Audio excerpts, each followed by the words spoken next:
अरे क्या तुम्हें पता है, वो मक्खन मिठाई वाले ने राजा का काम नहीं किया।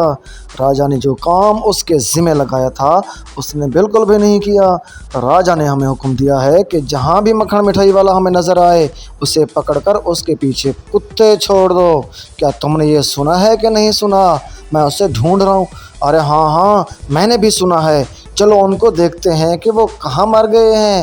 राजा बहुत गुस्से में है, जहाँ भी मिले उसे पकड़ लेना है हमने।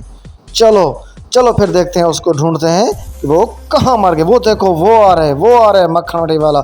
चलो इसके पीछे कुत्ते छोड़ देते हैं। चलो भागो, भगाओ इनको। चलो भी, चलो जल्दी से काम कर लो, चलो जल्दी करो। चलो ट्रैक्टर निकालो। चलो भी हम जा रहे हैं। चलो चलो, 1 मिनट लगाओ। ओहो, बहुत देर होगी, राजा तो बहुत गुस्से में है।